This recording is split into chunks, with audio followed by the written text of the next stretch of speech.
Hello students, तो चलिए आज हम लोग शुरू करते हैं क्लास 10 के एक्सरसाइज 3.2 का क्वेश्चन नंबर 3 का फिफ्थ पार्ट। तो हमारा क्वेश्चन नंबर 3 था क्या? तो हम लोग को क्वेश्चन नंबर 3 में नीचे जो दिया गया स्टेटमेंट है उससे पहले तो पेयर ऑफ लीनियर इक्वेशन खुद से फॉर्म करना है और उसके बाद उसका जो सॉल्यूशन है वो सब्स्टिट्यूशन मेथड के हेल्प से बनाकर बताना भी है। तो इसके जो बाकी 4 पार्ट्स थे वो हमने अलग अलग वीडियो में कवर कर रखा है, तो आप लोग प्लेलिस्ट में जाकर के देख सकते हो। बाकी अभी हम लोग आते हैं क्वेश्चन नंबर 3 के फिफ्थ पार्ट पर। तो हमारा क्वेश्चन क्या है? A fraction becomes 9/11 if 2 is added to both the numerator and the denominator. तो इस क्वेश्चन में हम लोग को पहले क्या बोल दिया गया है कि कोई फ्रैक्शन है जिसमें जब हम लोग न्यूमरेटर और डिनोमिनेटर दोनों में 2 और 2 ऐड करते हैं तो वो 9/11 बन जाता है। और आगे क्या बोला गया है कि if 3 is added to both the numerator and the denominator it becomes 5/6। और इसमें नेक्स्ट स्टेटमेंट हम लोग को क्या दिया गया है कि अगर उसी फ्रैक्शन में जो मतलब अननोन फ्रैक्शन था उसमें अगर हम लोग न्यूमरेटर और डिनोमिनेटर दोनों में 3 ऐड करते हैं तो हमारा जो नया फ्रैक्शन था या जो फ्रैक्शन है वो कितना बदल जाता है? तो 5/6 हो जाता है। तो हम लोग को फ्रैक्शन फाइंड करके बताना है, हम लोग को फ्रैक्शन तो पता नहीं है, तो हम लोग क्या लिखेंगे? हम लोग लिख लेते हैं कि let the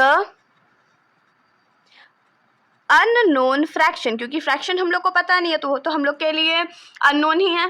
fraction be x by Y, x by Y है, जहाँ पर x जो है तो यहाँ पर हम लोग लिख देते हैं let x be the numerator and y be the denominator. y जो है हमारा क्या है? डिनोमिनेटर है। अब क्वेश्चन के अकॉर्डिंग पहले क्या हुआ है, जब हम लोग न्यूमरेटर और डिनोमिनेटर दोनों में 2 और 2 ऐड कर रहे हैं तो हमारा फ्रैक्शन 9/11 बन जा रहा है। तो अब हम लोग लिखेंगे x plus 2 divided by y plus 2, क्योंकि न्यूमरेटर और डिनोमिनेटर में दोनों 2 ऐड हुआ है ना, तो वो कितना बन जा रहा है? 9/11। तो अब हम लोग इसको क्या करते हैं? क्रॉस मल्टीप्लाई करके सॉल्व कर लेते हैं। तो 11 लेफ्ट हैंड साइड चला जाएगा, तो ये डिवाइड में था तो इधर जाके इंटू हो गया, तो 11 into x plus 2 is equals to ये क्या हो जाएगा? तो 9 इंटू वाई प्लस 2, तो 11 इंटू एक्स 11x प्लस 11 2 ज़ा 22 is equals to 9 into y 9y plus 9 2 ज़ा 18।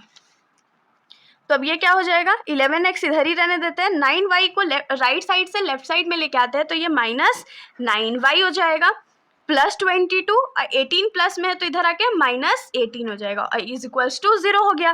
तो ये क्या हो जाएगा? 11x माइनस 9y और 22 में से 18 को जब माइनस करेंगे तो कितना बचेगा? 4 इज इक्वल्स टू 0। ये हमारा इक्वेशन नंबर 1 हो गया। अब दूसरा सिचुएशन हमारा क्या था कि जब हम लोग न्यूमरेटर और डिनोमिनेटर में 3 ऐड कर रहे थे तो हमारा फ्रैक्शन 5/6 बन जा रहा था। तो अब हम लोग न्यूमरेटर में 3 ऐड करते हैं और डिनोमिनेटर में भी 3 ऐड करते हैं, तो हमारा फ्रैक्शन कितना बन रहा है? 5/6 बन रहा है। तो फिर से इसको क्रॉस मल्टीप्लाई करेंगे तो ये क्या हो जाएगा? 6 इंटू एक्स प्लस 3, सॉरी यहाँ पर y होगा क्योंकि डिनोमिनेटर तो y था ना, और 5 इंटू वाई प्लस 3। सॉल्व कर लेते हैं तो 6 इंटू एक्स 6x प्लस 3 6 जा 18 is equals to 5 into y 5y plus 5 3 जा 15। तो 6x है, 5y जो है लेफ्ट साइड में आएगा तो वो माइनस 5y हो जाएगा, तो माइनस 5y प्लस 18 और 15 प्लस में था तो इधर आके माइनस 15 हो जाएगा इज इक्वल्स टू 0। तो ये क्या हो गया? 6x माइनस 5y और 18 में से 15 जाएगा तो कितना बचेगा? Plus 3 is equals to 0। ये हमारा इक्वेशन नंबर 2 हो गया। तो अब हम लोग क्या करते हैं? इक्वेशन नंबर 1 से x का वैल्यू निकालते हैं और इक्वेशन नंबर 2 में पुट कर देंगे। तो अब हम लोग लिखेंगे फ्रॉम इक्वेशन 1, हमारा इक्वेशन 1 क्या था? 11x minus 9y plus 4 is equals to 0। तो 11x को अभी इधर ही रहने देते हैं, ये उस साइड जाके क्या हो जाएगा? -4 हो जाएगा, तो -4 और ये जो 9y था वो उस साइड जाके क्या हो जाएगा? प्लस 9y हो जाएगा। अब देखिए यहाँ पर क्या हुआ है कि मैंने सारे नंबर्स को इधर ही ले लिया। अगर आप लोग चाहो तो 4 को उस साइड भेज सकते हो, जैसे ये हो जाएगा 11x minus 9y is equals to -4, क्योंकि लेफ्ट साइड में ये +4 था तो इधर जाके वो -4 हो जाएगा। दोनों इक्वेशन जो है वो एकदम परफेक्ट है, किसी में कोई गलती नहीं है। अब जैसा आप लोगों को सॉल्यूशन बनाने में ईजी लगे आप लोग वैसा कर सकते हो, और यहाँ पर भी आप लोग यही कर सकते हो। ये 6x minus 5y is equals to -3 हो जाएगा।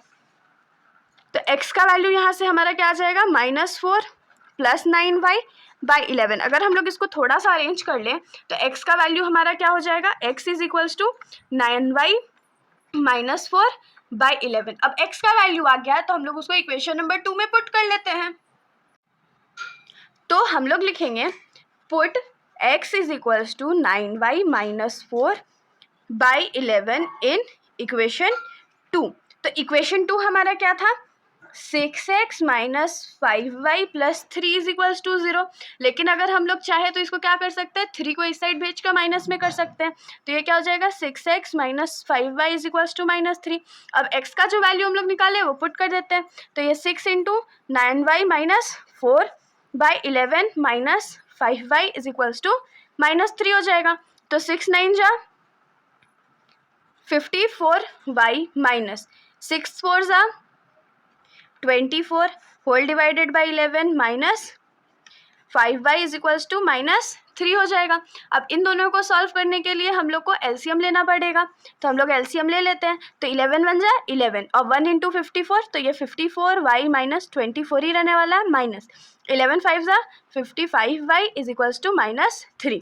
अब देखिए ये जो 11 है इस साइड जाके मल्टीप्लाई होगा ना, तो ये क्या हो जाएगा, -33। और इधर 54 माइनस 55 है तो कितना बचेगा, -1y minus 24 -1y is equals to क्या हो जाएगा, -33। और इधर ये -24 है तो इस साइड जाके +24 हो जाएगा। तो -y इज इक्वल्स टू क्या हो जाएगा, -9 हो जाएगा। तो ये माइनस और ये माइनस कट गया ना, तो y का वैल्यू हम लोग के पास क्या आ गया, 9 आ गया। तो देखिए यहाँ पर जो हमारा y का वैल्यू है वो आ चुका है। तो अब हम लोग क्या करेंगे, इस y के वैल्यू को इक्वेशन नंबर 3 में पुट कर देंगे। तो हम लोग लिखेंगे put y is equals to 9 in equation 3। Equation 3 हमारा कौन सा था, जिसमें हमने x का वैल्यू निकाला था। तो x का वैल्यू क्या था, तो प्लस 9y माइनस 4 बाई 11। अब पुट कर देते हैं वैल्यू। तो 9 और y की जगह क्या हो जाएगा, 9 हो जाएगा -4 बाई 11। तो 9 9 जा कितना होता है, 81 -4 बाई 11। तो 81 -4 कितना होता है, तो 77 होता है और डिवाइडेड बाई 11। तो 11 के टेबल में जब इसको काटेंगे तो ये 7 टाइम्स में कट जाएगा ना। तो x का वैल्यू यहाँ पर क्या हो जाएगा, हमारा x का वैल्यू 7 हो जाएगा। तो अब हमारे पास x का वैल्यू भी है, y का वैल्यू भी है, तो हमारा फ्रैक्शन भी तो मिल गया ना। तो अब हम लोग क्या लिखेंगे, देयरफॉर रिक्वायर्ड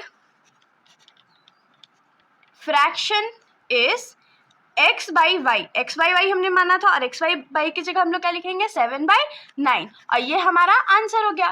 तो इसके साथ हमारा जो ये सॉल्यूशन है यहीं पर ख़त्म हो जाता है। अगर आप लोगों को कोई भी डाउट हो तो आप लोग कमेंट सेक्शन में पूछ सकते हैं, वरना अगर आप लोगों को वीडियो अच्छी लगी हो तो वीडियो को लाइक कर दीजिएगा और मेरे चैनल को बिना सब्सक्राइब किए कहीं मत जाइएगा। Thank you.